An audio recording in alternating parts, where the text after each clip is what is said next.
The Goat House is back with the free agents that could be big-time steals this offseason. They should be cheap steals as well. Basically, we're looking for this year's Zach Bond. The Eagles signed him for a cheap deal, ended up being a superstar player this year. Also talk about some landing spots.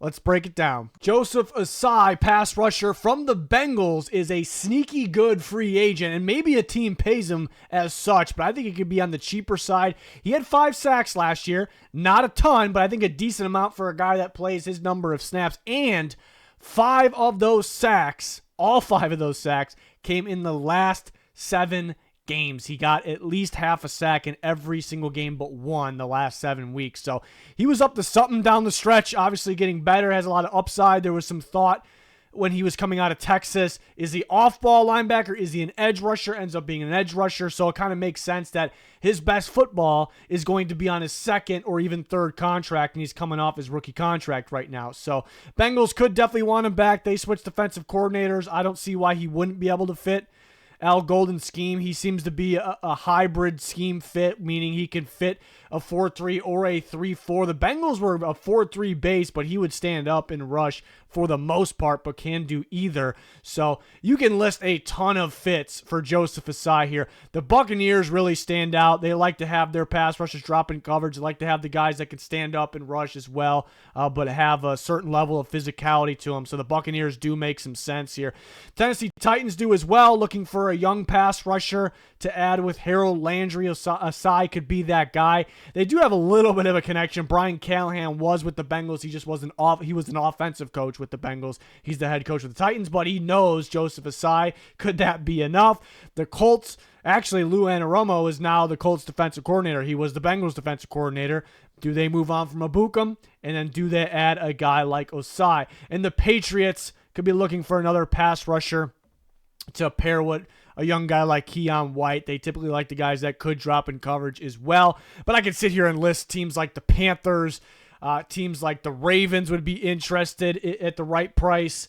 The Packers possibly. I can name several teams, but these are the ones that stood out as actual best fits in my opinion. But a sneaky good pass rusher with his best football for sure ahead of him. Levi Onwuzurike of the Detroit Lions, coming off his rookie contract. I remember him as a prospect not too long ago with the Washington Huskies. He was a solid prospect, an intriguing one, pretty explosive off the ball, very productive. He aligned in different spots, but yeah, he was a little bit of a tweener, I guess, coming out. So usually those guys are raw. Their best football is further down the line. So I think he's ready for a breakout on a new contract. It could be with the Detroit Lions. That's definitely possible. He could land with a team that's not listed here, but man, I love these fits, these 4 fits here. I'd really watch for these teams when it comes to Levi Onwuzurike. Really solid scheme fit. They all need a defensive tackle, and they're all kind of looking for younger player to help kind of grow with their current defense that is on the younger side. But the Carolina Panthers, New England Patriots, New York Jets, and Chicago Bears,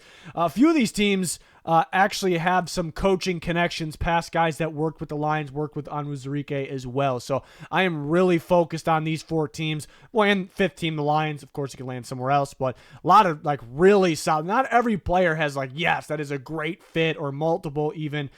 This guy has some, and he's got some upside. Could be on the cheaper side because he hasn't fully figured it out, even though he has some good moments.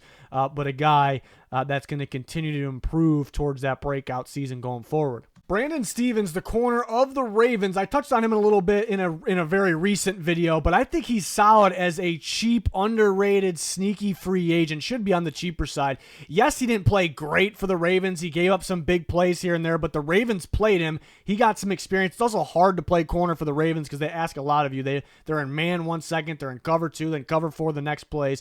So it's a little tougher.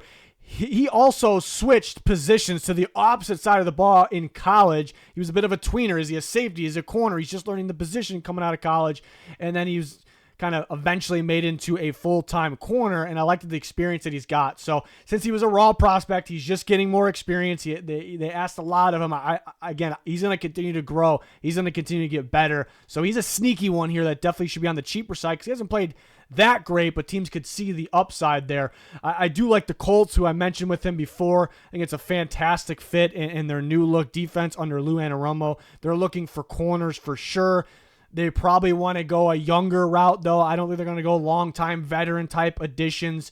and they're a team that typically doesn't spend big types of money. They say that could change. We'll see. Seattle, you have that Mike McDonald connection. They could use another corner. They have Woolen, who plays the outside, and then Witherspoon, who plays in and out. So they compare a guy like Stevens, with those guys. And I think Mike McDonald would think highly of Stevens moving forward in that defense. And the Miami Dolphins releasing Kendall Fuller definitely could use another corner. Maybe you want to go a younger route here, and they need to sign guys that are a little cheaper since they don't have a ton of cap space, even though they're in the process of clearing some more. And the Pittsburgh Steelers, I could see as well, a team that likes to mix it up between cover 1, cover 2, cover 4 type team. Everybody runs a good amount of cover 3, really. It seems like the more common coverage as well, but I think he could fit that defense. I think they'll be interested in adding a division rival defender like they have in the past, and a guy like Brandon Stevens. But I could see several teams here that are looking for corners. I think the top teams, like desperate for a corner that also can spend top dollar, they're going to be adding DJ Reed, then Charvarius Ward, then Carlton Davis, and maybe Paulson Adebo, and then you kind of look, and then Rasul Douglas, Byron Murphy, if he's available, Vikings might resign him. And then you kind of get to that next tier, which cheaper, got some upside. Guys like Brandon Stevens, an intriguing one. Jalen Moore, offense tackle with the 49ers, was an intriguing prospect coming out. He is coming off his rookie contract, and he's learning behind Trent Williams. And when he's had to step in and play, he's able to start for them, and he's played okay. Maybe not everyone would agree with that, but I think there was issues in different spots, interior spots, right tackle, rather than Jalen Moore. So I like that experience, the learning experience that he's got. He's gotten some starts. It's a good scheme over there that he's got to learn from. So another guy, we're looking for guys that their best football is ahead of them. They're ready to break out on a new contract with a bigger role. So he could be an interesting one. I love the fit with the Washington Commanders. We'll see if they go for a left tackle. They drafted Brandon Coleman. He looked pretty decent earlier in the year. I had him graded as a guard, transitioning to a guard. Do they think that, that could be the case, moving to left guard, find a new left tackle? But I could see more going to a team like that where he could start maybe a high-end backup, but they pay him pretty decent for a high-end backup, but still on the cheaper side. Patriots obviously looking for a left tackle, and they're looking to stay young while getting better at the same time, so that can make some sense. The Miami Dolphins, Mike McDaniel, 49ers connection, background, I should say. Terran Armstead decision coming with him. I mean, he can still continue to play, but has major durability concerns, and he's not going to last too much longer, even though he still plays at a pretty high level when he's on the field. But they definitely could be interested. A guy like Moore, and the Bears could be looking for a young left tackle, to add. And they're going to look to spend on the interior, perhaps. So go a little cheaper at the left tackle or draft a left tackle. Could roll a Braxton Jones. 1 year left on his deal. He hasn't been fully trustworthy there at that left tackle spot. So those teams make. The Chiefs could be looking for a left tackle. They have guys like this already, though. They have a couple from this past draft and the year before. They have a couple guys that are young, maybe could play, have some upside. So I think it's go big or go home when it comes to the Chiefs. I think to be really trying to go big, whether it's adding Cam Robinson, Alaric Jackson, or the drafting a guy in the first round. So we'll see. But Moore is a sneaky one here that could be on the cheaper side. And Javonte Williams, the running back of the Denver Broncos. I mean, this was a big-time prospect coming out of North Carolina, an absolute stud. And he had some flashes throughout his career with Denver. He's coming off his rookie contract, but he's had flashes. He had moments like where you go, there's Javonte Williams. There's the guy we expected.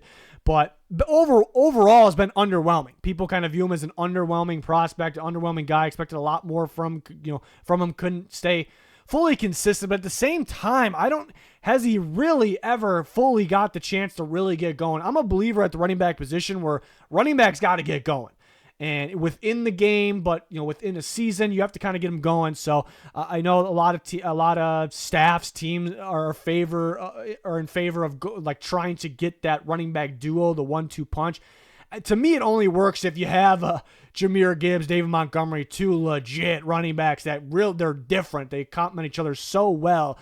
And the Broncos, Sean Payton wants to do that, but did it work with those types of backs? I mean, they were successful this year, but Williams, they would give the ball to a little bit. He would make some flashy plays and then be done with them. And there was a game kind of right where you thought Audric Estime was going to be the guy. Sean Payton kind of hinting at it, and he ran pretty well. And the next game, you're expecting Estime to be the guy, and then Javonte Williams starts. I believe it was against the Chiefs, and he's coming out being physical, breaking tackles like crazy, fighting for those extra yards and key plays, even if he isn't running for 80 yards a game. They're key runs. So I think he's a little underrated side.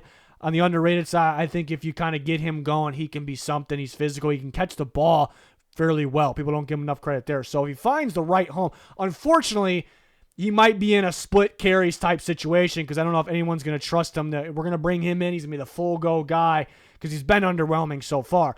I love the fit with the Kansas City Chiefs, so staying in the division, they like their physical backs that can also catch the ball out of the backfield. He's got Chiefs written all over him. It really does. The Bengals definitely could be looking for another guy to pair with Chase Brown, more of a physical guy, inside runner. Could Zach Moss be that guy?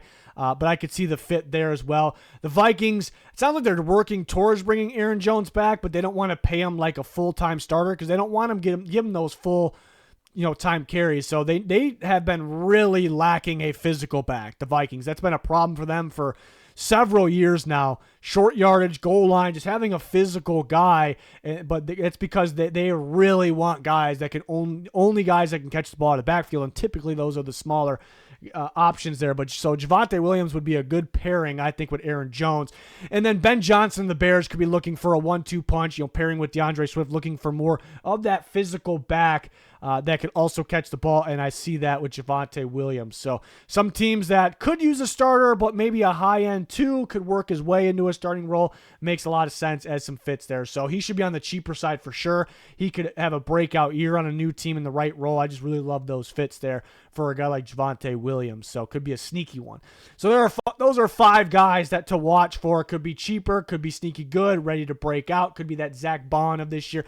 Asking a lot, maybe not quite. He was up for Defensive Player of the Year, but every year there's guys like that end up breaking out, being way better than expected. So we have tons of videos on the channel just like that, like this format, different free agents. We have draft videos as well, combine coverage about to come up. A lot of rumors and stuff's going to be floating out there while staffs are at the combine. And then we get into our free agency rankings, and then free agency predictions, and then free agency grades because free agency will be going on. So exciting time of the year here at the Goat House. Really excited. Hopefully you join us. Like, subscribe, turn notifications on. It's going to do it. Thanks for watching. Goodbye.